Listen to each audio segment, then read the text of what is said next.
A few moments ago, I returned from seeing Invictus starring Morgan Freeman and Clint Eastwood. Now, Gran Torino was supposed to be Clint Eastwood's goodbye to cinema, his crescendo. But alas, after being snubbed by the Oscars and many other award shows, he decided to return to cinema to show us he's not only fantastic in front of the screen, but behind the camera too. And yet, God damn, am I happy he wasn't done with this.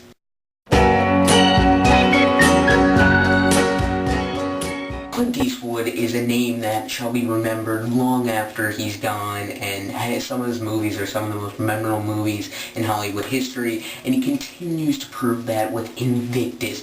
Now, this was it was my second most anticipated movie of 2009, of course, behind only Avatar, followed by Sherlock Holmes and Up in the Air. So what did I think of it? It was great.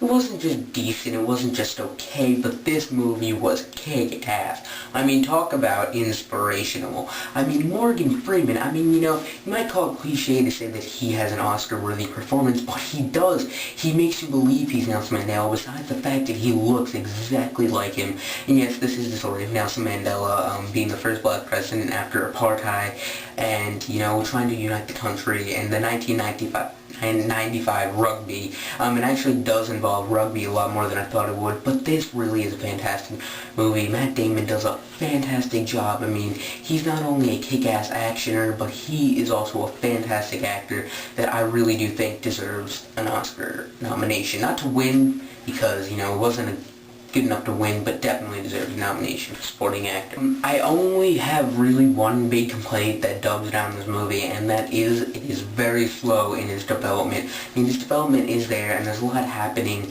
but it just takes a lot to get through that. I mean, if there wasn't as many silent scenes with really nothing happening, just trying to expose some emotional sides, it really, it could have cut down on its length significantly. But yeah, I don't think the movie can overdevelop, but definitely, I'd much rather a movie have over time developing rather than a movie underdeveloping like a lot of other movies we have where there's no storyline there. Yes, it does work on the idea of how rugby will bring the country together, and I really did like that because, it wasn't the most obvious of things, and he really goes through, this process to explain why, and, you really believe Morgan Freeman is this character, and he even puts on an accent. So does Matt Damon, which they both pull off fantastically, and it really is, I have to say it is one of Eastwood's best. It's definitely not his best, and I have to say I loved Gran Torino, and Gran Torino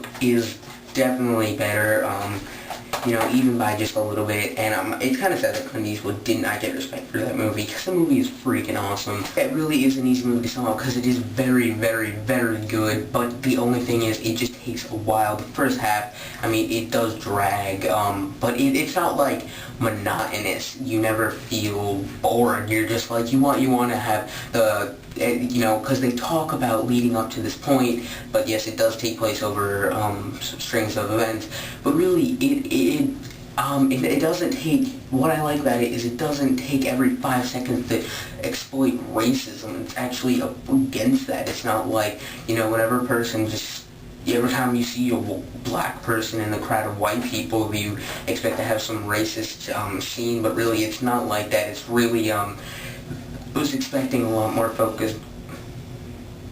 Who would text me during review? Jeez, people today. So yes, really is a great movie. It's definitely my top 15. I haven't decided where yet. I don't know if it's going to make the top 10, but yeah, I'll give it a 9 out of 10.